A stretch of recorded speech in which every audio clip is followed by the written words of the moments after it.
ପିଲାମାନେ ଆମେ ଦେଖିଥିଲେ ପାର୍ଟ 1 ରେ ପୂର୍ବ ଭିଡ଼ିଓରେ 38ଟି MCQ ପ୍ରଶ୍ନ ଉତ୍ତର।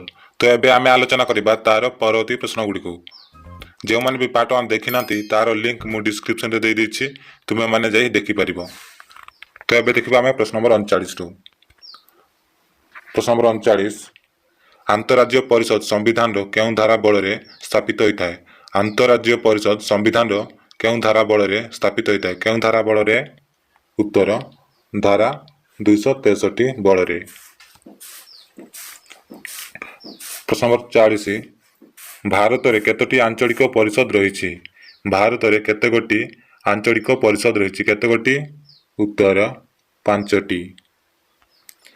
ପରବର୍ତ୍ତୀ ପ୍ରଶ୍ନ 41, ଏକ ସଂଘୀୟ ରାଷ୍ଟ୍ରରେ କିଏ କେନ୍ଦ୍ର ଓ ରାଜ୍ୟ ମଧ୍ୟରେ କ୍ଷମତା ବଣ୍ଟନ କରିଥାଏ?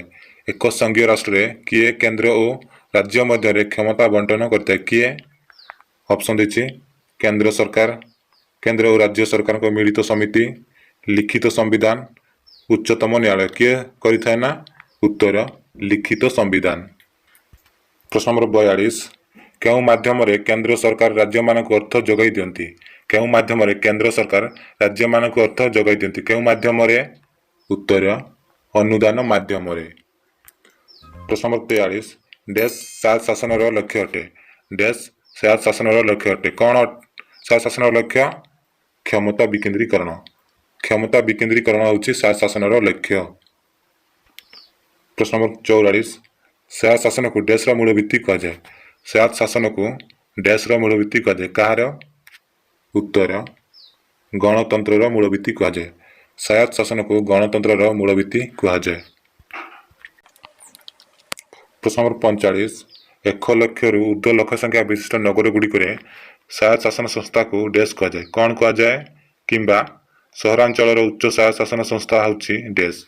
କ'ଣ? ଉତ୍ତର ନିଗମ। ସହରାଞ୍ଚଳ ଉଚ୍ଚ ସ୍ୱାୟତ୍ତ ଶାସନ ସଂସ୍ଥା ହେଉଛି ନିଗମ। ପରବର୍ତ୍ତୀ ପ୍ରଶ୍ନ 46, ଓଡ଼ିଶାର ବର୍ତ୍ତମାନ ଡ୍ୟାସ୍ଟି କନଫରେନ୍ସ ରହିଛି? ଓଡ଼ିଶାର ବର୍ତ୍ତମାନ ଡ୍ୟାସ୍ଟି କନଫରେନ୍ସ ରହିଛି? କେତୋଟି? ଉତ୍ତର 5ଟି।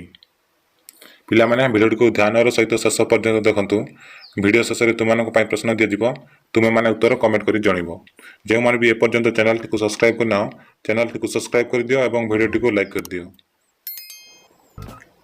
ପ୍ରଶ୍ନ ନମ୍ବର 47, ନିଗମର ମୁଖ୍ୟଙ୍କୁ କ'ଣ କୁହାଯାଏ? ନିଗମର ମୁଖ୍ୟଙ୍କୁ କ'ଣ କୁହାଯାଏ? କ'ଣ କୁହାଯାଏ? ଉତ୍ତର ମେୟର କୁହାଯାଏ। ପରବର୍ତ୍ତୀ ପ୍ରଶ୍ନ 48, ନଗରପାଳିକାର ମୁଖ୍ୟଙ୍କୁ ଡ୍ୟାସ୍ କୁହାଯାଏ? ନଗରପାଳିକାର ମୁଖ୍ୟଙ୍କୁ ଡ୍ୟାସ୍ କୁହାଯାଏ? କ'ଣ କୁହାଯାଏ? ଉତ୍ତର ନଗରପାଳ କୁହାଯାଏ। ପରବର୍ତ୍ତୀ ପ୍ରଶ୍ନ 49, ଛୋଟ ଛୋଟ ସହରମାନଙ୍କରେ ଥିବା ସ୍ୱାୟତ୍ତ ଶାସନ ସଂସ୍ଥାକୁ ଡ୍ୟାସ୍ କୁହାଯାଏ?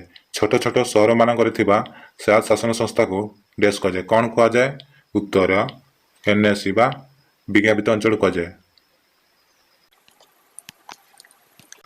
ପ୍ରଶ୍ନ ନମ୍ବର 50, ଓଡ଼ିଶାରେ ସ୍ୱାୟତ୍ତ ଶାସନ ଅନୁଷ୍ଠାନମାନଙ୍କରେ ମହିଳାମାନଙ୍କ ପାଇଁ ଡ୍ୟାସ୍ ପ୍ରତିଶତ ସ୍ଥାନ ସଂରକ୍ଷିତ ହୋଇଅଛି? ଓଡ଼ିଶାର ସ୍ୱାୟତ୍ତ ଶାସନ ଅନୁଷ୍ଠାନମାନଙ୍କରେ ମହିଳାମାନଙ୍କ ପାଇଁ ଡ୍ୟାସ୍ ପ୍ରତିଶତ ସ୍ଥାନ ସଂରକ୍ଷିତ ହୋଇଅଛି? କେତେ ପ୍ରତିଶତ? ଉତ୍ତର 50%। ପରବର୍ତ୍ତୀ ପ୍ରଶ୍ନ 51, ଗ୍ରାମାଞ୍ଚଳ ସ୍ୱାୟତ୍ତ ଶାସନ ବ୍ୟବସ୍ଥାକୁ ଡ୍ୟାସ୍ କୁହାଯାଏ? ଗ୍ରାମାଞ୍ଚଳ ସ୍ୱାୟତ୍ତ ଶାସନ ବ୍ୟବସ୍ଥାକୁ ଡ୍ୟାସ୍ କୁହାଯାଏ? କ'ଣ କୁହାଯାଏ? ଉତ୍ତର ପଞ୍ଚାୟତିରାଜ ବ୍ୟବସ୍ଥା କୁହାଯାଏ। ପ୍ରଶ୍ନ ନମ୍ବର 52, ଗ୍ରାମଗୋଷ୍ଠୀ ଯୋଜନାକୁ ଅନୁଧ୍ୟାନ କରିବା ପାଇଁ ଭାରତ ସରକାର 1957 ମସିହାରେ ଡ୍ୟାସ୍ କମିଟି ନିଯୁକ୍ତି କରିଥିଲେ? ଗ୍ରାମଗୋଷ୍ଠୀ ଯୋଜନାକୁ ଅନୁଧ୍ୟାନ କରିବା ପାଇଁ ଭାରତ ସରକାର 1957 ମସିହାରେ ଡ୍ୟାସ୍ କମିଟି ନିଯୁକ୍ତ କରିଥିଲେ? କେଉଁ କମିଟି? ଉତ୍ତର ବଳବନ୍ତ ରାୟ ମେହେଟ୍ଟା କମିଟି। ପ୍ରଶ୍ନ ନମ୍ବର 53, ପଞ୍ଚାୟତିରାଜ ବ୍ୟବସ୍ଥା ସର୍ବପ୍ରଥମେ 1959 ମସିହା ଅକ୍ଟୋବର ମାସ 2 ତାରିଖ ଦିନ ଡ୍ୟାସ୍ଠାରେ ପ୍ରଚଳନ କରାଯାଇଥିଲା? ପଞ୍ଚାୟତିରାଜ ବ୍ୟବସ୍ଥା ସର୍ବପ୍ରଥମେ 1959 ମସିହା ଅକ୍ଟୋବର ମାସ 2 ତାରିଖ ଦିନ ଡ୍ୟାସ୍ଠାରେ ପ୍ରଚଳନ କରାଯାଇଥିଲା? କେଉଁଠାରେ? ଉତ୍ତର ରାଜସ୍ଥାନ।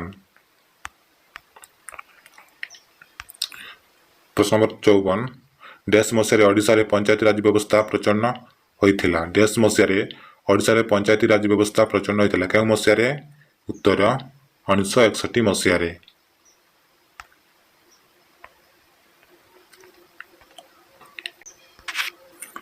ପ୍ରଶ୍ନ ନମ୍ବର 55, ଗ୍ରାମ ପଞ୍ଚାୟତର ମୁଖ୍ୟଙ୍କୁ ଡ୍ୟାସ୍ କୁହାଯାଏ? ଗ୍ରାମ ପଞ୍ଚାୟତର ମୁଖ୍ୟଙ୍କୁ ଡ୍ୟାସ୍ କୁହାଯାଏ? କ'ଣ କୁହାଯାଏ? ଉତ୍ତର ସରପଞ୍ଚ କୁହାଯାଏ। ପରବର୍ତ୍ତୀ ପ୍ରଶ୍ନ 56 ପୌର ପରିଷଦ ଭାଙ୍ଗିଗଲେ ଡ୍ୟାସ୍ ଏହାର ପରିଚାଳନା ଦାୟିତ୍ୱ ହାତକୁ ନେଇଥାନ୍ତି। ପୌର ପରିଷଦ ଭାଙ୍ଗିଗଲେ ଡ୍ୟାସ୍ ଏହାର ପରିଚାଳନା ଦାୟିତ୍ୱ ହାତକୁ ନେଇଥାନ୍ତି। କିଏ ନେଇଥାଏ? ଉତ୍ତର ଜିଲ୍ଲାପାଳ। ପ୍ରଶ୍ନ ନମ୍ବର 57 ଜଣେ ସରପଞ୍ଚକୁ ତାଙ୍କ କାର୍ଯ୍ୟକାଳ ପୂରିବା ପୂର୍ବରୁ ଡ୍ୟାସ୍ କାର୍ଯ୍ୟରୁ ଅନ୍ତର କରିପାରନ୍ତି। ଜଣେ ସରପଞ୍ଚକୁ ତାଙ୍କ କାର୍ଯ୍ୟକାଳ ପୂରିବା ପୂର୍ବରୁ ଡ୍ୟାସ୍ କାର୍ଯ୍ୟରୁ ଅନ୍ତର କରିପାରନ୍ତି। କିଏ? ପଞ୍ଚାୟତର 2/3 ସଦସ୍ୟ ବା ରାଜ୍ୟ ସରକାର।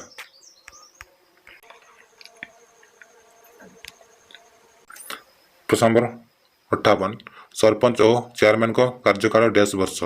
ସରପଞ୍ଚ ଓ ଚେୟାରମ୍ୟାନଙ୍କ କାର୍ଯ୍ୟକାଳ ଡ୍ୟାସ୍ ବର୍ଷ। କେତେ ବର୍ଷ? ଉତ୍ତର 5 ବର୍ଷ।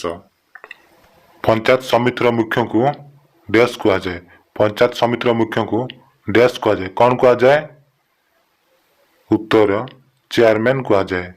ଉତ୍ତର ଚେୟାରମ୍ୟାନ କୁହାଯାଏ। ପ୍ରଶ୍ନ ନମ୍ବର 60 ଓଡ଼ିଶାରେ ଡ୍ୟାସ୍ଟି ପଞ୍ଚାୟତ ସମିତି ଅଛି। ଓଡ଼ିଶାରେ ଡ୍ୟାସ୍ଟି ପଞ୍ଚାୟତ ସମିତି ଅଛି। କେତୋଟି? ଉତ୍ତର 314ଟି। ପିଲାମାନେ ଭିଡ଼ିଓଟିକୁ ମନ ଦେଇ ଶେଷ ପର୍ଯ୍ୟନ୍ତ ଦେଖନ୍ତୁ। ତୁମମାନଙ୍କ ପାଇଁ ଗୋଟିଏ ପ୍ରଶ୍ନ ଦିଆଯିବ। ତୁମେମାନେ ଉତ୍ତର କମେଣ୍ଟ କରି ଜଣାଇବ। ଦେଖିବା କେତେ ପିଲା କମେଣ୍ଟ କରି ଜଣାଉଛନ୍ତି। ପ୍ରଶ୍ନ ନମ୍ବର 61 ଓଡ଼ିଶାରେ ଡ୍ୟାସ୍ ଗୋଟି ମ୍ୟୁନିସିପାଲିଟି ଓ ଡ୍ୟାସ୍ ଗୋଟି ବିଜ୍ଞାପିତ ଅଞ୍ଚଳ ପରିଷଦ ରହିଛି। ଓଡ଼ିଶାରେ ଡ୍ୟାସ୍ ଗୋଟି ମ୍ୟୁନିସିପାଲିଟି ଓ ଡ୍ୟାସ୍ ଗୋଟି ବିଜ୍ଞାପିତ ଅଞ୍ଚଳ ପରିଷଦ ରହିଛି। କେତେ ଗୋଟି ମ୍ୟୁନିସିପାଲିଟି ଓ କେତେ ଗୋଟି ବିଜ୍ଞାପିତ ଅଞ୍ଚଳ ଅଛି? ଉତ୍ତର 48ଟି ମ୍ୟୁନିସିପାଲିଟି ଓ 61ଟି ବିଜ୍ଞାପିତ ଅଞ୍ଚଳ ଅଛି। ପ୍ରଶ୍ନ ନମ୍ବର 61 ଭାରତରେ ଡ୍ୟାସ୍ଙ୍କ ପ୍ରଧାନମନ୍ତ୍ରୀତ୍ୱ ସମୟରେ ପଞ୍ଚାୟତିରାଜ ବ୍ୟବସ୍ଥା ପ୍ରଚଳନ କରାଯାଇଥିଲା। ଭାରତରେ ଡ୍ୟାସ୍ଙ୍କ ପ୍ରଧାନମନ୍ତ୍ରୀତ୍ୱ ସମୟରେ ପଞ୍ଚାୟତିରାଜ ବ୍ୟବସ୍ଥା ପ୍ରଚଳନ କରାଯାଇଥିଲା। କାହାଙ୍କ ପ୍ରଧାନମନ୍ତ୍ରୀ କାଳରେ? ଉତ୍ତର ପଣ୍ଡିତ ଜବାହରଲାଲ ନେହେରୁ। ପ୍ରଶ୍ନ ନମ୍ବର 63 ଡ୍ୟାସ୍ ଜିଲ୍ଲା ପରିଷଦର ମୁଖ୍ୟ ଅଟନ୍ତି। ଡ୍ୟାସ୍ ଜିଲ୍ଲା ପରିଷଦର ମୁଖ୍ୟ ଅଟନ୍ତି। କିଏ? ଉତ୍ତର ଚେୟାରମ୍ୟାନ। ଚେୟାରମ୍ୟାନ ହେଉଛନ୍ତି ଜିଲ୍ଲା ପରିଷଦର ମୁଖ୍ୟ। ପରବର୍ତ୍ତୀ ପ୍ରଶ୍ନ 64 ପଞ୍ଚାୟତିରାଜ ବ୍ୟବସ୍ଥାରେ ଡ୍ୟାସ୍ ହେଉଛି ଉଚ୍ଚତମ ସ୍ତର। ପଞ୍ଚାୟତିରାଜ ବ୍ୟବସ୍ଥାରେ ଡ୍ୟାସ୍ ହେଉଛି ଉଚ୍ଚତମ ସ୍ତର। କେଉଁଠି? ଉତ୍ତର ଜିଲ୍ଲା ପରିଷଦ। ପ୍ରଶ୍ନ ନମ୍ବର 65 ଡ୍ୟାସ୍ ଓଡ଼ିଶାରେ ପଞ୍ଚାୟତିରାଜ ବ୍ୟବସ୍ଥା ମଧ୍ୟମ ସ୍ତର ଅଟେ। ଡ୍ୟାସ୍ ଓଡ଼ିଶାରେ ପଞ୍ଚାୟତିରାଜ ବ୍ୟବସ୍ଥାର ମଧ୍ୟମ ସ୍ତର ଅଟେ। କେଉଁଠି? ଉତ୍ତର ପଞ୍ଚାୟତ ସମିତି। ପ୍ରଶ୍ନ ନମ୍ବର 66 ପୌର ପରିଷଦ ବୈଠକରେ ଡ୍ୟାସ୍ ଅଧ୍ୟକ୍ଷତା କରନ୍ତି। ପୌର ପରିଷଦ ବୈଠକରେ ଡ୍ୟାସ୍ ଅଧ୍ୟକ୍ଷତା କରନ୍ତି। କିଏ ଅଧ୍ୟକ୍ଷତା କରନ୍ତି? ଉତ୍ତର ଚେୟାରମ୍ୟାନ। ପୌର ପରିଷଦ ବୈଠକରେ ଚେୟାରମ୍ୟାନ ଅଧ୍ୟକ୍ଷତା କରନ୍ତି। ପ୍ରଶ୍ନ ନମ୍ବର 67 ସମ୍ବିଧାନର କେଉଁ ସଂଶୋଧନ ନଗରାଞ୍ଚଳ ସ୍ୱାୟତ୍ତ ଶାସନ ସଂସ୍ଥା ସମ୍ପର୍କିତ? ସମ୍ବିଧାନର କେଉଁ ସଂଶୋଧନ ନଗରାଞ୍ଚଳ ସ୍ୱାୟତ୍ତ ଶାସନ ସଂସ୍ଥା ସମ୍ପର୍କିତ? କେଉଁ ସଂଶୋଧନ? ଉତ୍ତର 74ତମ ସଂଶୋଧନ। ପ୍ରଶ୍ନ ନମ୍ବର 68 ସମ୍ବିଧାନର କେଉଁ ସଂଶୋଧନ ଗ୍ରାମାଞ୍ଚଳ ସ୍ୱାୟତ୍ତ ଶାସନ ସଂସ୍ଥା ସମ୍ପର୍କିତ? ସମ୍ବିଧାନର କେଉଁ ସଂଶୋଧନ ଗ୍ରାମାଞ୍ଚଳ ସ୍ୱାୟତ୍ତ ଶାସନ ସଂସ୍ଥା ସମ୍ପର୍କିତ? କେଉଁ ସଂଶୋଧନ? ଉତ୍ତର 73ତମ ସଂଶୋଧନ। ପ୍ରଶ୍ନ ନମ୍ବର 69 ସ୍ଥାନୀୟ ସ୍ୱାୟତ୍ତ ଶାସନ ବ୍ୟବସ୍ଥାର ଯଥାର୍ଥକୁ ନିମ୍ନୋକ୍ତ କେଉଁ ଭିତ୍ତିରେ ପ୍ରତିପାଦନ କରାଯାଇପାରିବ? ସ୍ଥାନୀୟ ସ୍ୱାୟତ୍ତ ଶାସନ ବ୍ୟବସ୍ଥାର ଯଥାର୍ଥକୁ ନିମ୍ନୋକ୍ତ କେଉଁ ଭିତ୍ତିରେ ପ୍ରତିପାଦନ କରାଯାଇପାରିବ? କେଉଁ ଭିତ୍ତିରେ?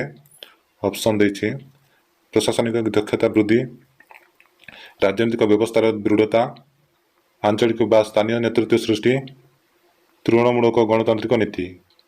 ଉତ୍ତର ତୃଣମୂଳକ ଗଣତାନ୍ତ୍ରିକ ନୀତି। ପ୍ରଶ୍ନ ନମ୍ବର 70 ରାଜ୍ୟ ପୁନର୍ଗଠନ ଆୟୋଗ କେବେ ଗଠିତ ହୋଇଥିଲା? ରାଜ୍ୟ ପୁନର୍ଗଠନ ଆୟୋଗ କେବେ ଗଠିତ ହୋଇଥିଲା? କେବେ ଗଠିତ ହୋଇଥିଲା? ଉତ୍ତର 1956 ମସିହାରେ। ପ୍ରଶ୍ନ ନମ୍ବର 71 ପ୍ରଶ୍ନ ନମ୍ବର 71 ଭାରତ ସମ୍ବିଧାନର କେଉଁ ଅନୁସୂଚୀରେ କେନ୍ଦ୍ର ଓ ରାଜ୍ୟ ମଧ୍ୟରେ ଶାସନ କ୍ଷମତା ବଣ୍ଟନ କରାଯାଇଛି? ଭାରତ ସମ୍ବିଧାନର କେଉଁ ଅନୁସୂଚୀରେ କେନ୍ଦ୍ର ଓ ରାଜ୍ୟ ମଧ୍ୟରେ ଶାସନ କ୍ଷମତା ବଣ୍ଟନ କରାଯାଇଛି? କେଉଁ ଅନୁସୂଚୀରେ? ଉତ୍ତର 7ମ ଅନୁସୂଚୀରେ। ପ୍ରଶ୍ନ ନମ୍ବର 72 କେନ୍ଦ୍ର ଓ ରାଜ୍ୟ ସରକାରଙ୍କ ମଧ୍ୟରେ ଥିବା ବ୍ୟବସ୍ଥାପିକ ସମ୍ପର୍କ ସମ୍ବିଧାନର କେଉଁ ଭାଗରେ ବର୍ଣ୍ଣିତ ହୋଇଅଛି? କେନ୍ଦ୍ର ଓ ରାଜ୍ୟ ସରକାରଙ୍କ ମଧ୍ୟରେ ଥିବା ବ୍ୟବସ୍ଥାପିକ ସମ୍ପର୍କ ସମ୍ବିଧାନର କେଉଁ ଭାଗରେ ବର୍ଣ୍ଣିତ ହୋଇଛି? କେଉଁ ଭାଗରେ? ଉତ୍ତର 11 ଭାଗରେ। ପ୍ରଶ୍ନ ନମ୍ବର 73 ପଞ୍ଚାୟତିରାଜ ବ୍ୟବସ୍ଥାକୁ କାର୍ଯ୍ୟକାରୀ କରାଯିବା ମୂଳରେ ଲକ୍ଷ୍ୟ ଥିଲା ଡ୍ୟାସ୍। କ'ଣ ଥିଲା ଲକ୍ଷ୍ୟ? उत्तर गणतांत्रिक क्षमता विकेंद्रीकरण। परवर्ती प्रश्न 74 केंद्र नीति आयोगर अध्यक्ष किए? केंद्र नीति आयोगर अध्यक्ष किए? किए? उत्तर प्रधानमंत्री। तो पिला माने यूनिट 2 रो एमसीक्यू प्रश्न उत्तर सरी जाइछि। तो एबे आस जाइछि तुम मानक पई गोटिए प्रश्न। तुमे माने उत्तर कमेंट करी जणैबो। तो तुम मानक पई प्रश्न होछि ओडिसा रे डेस्टी पंचायत समिति अछि? ओडिसा रे डेस्टी पंचायत समिति अछि? केतोटी अछि?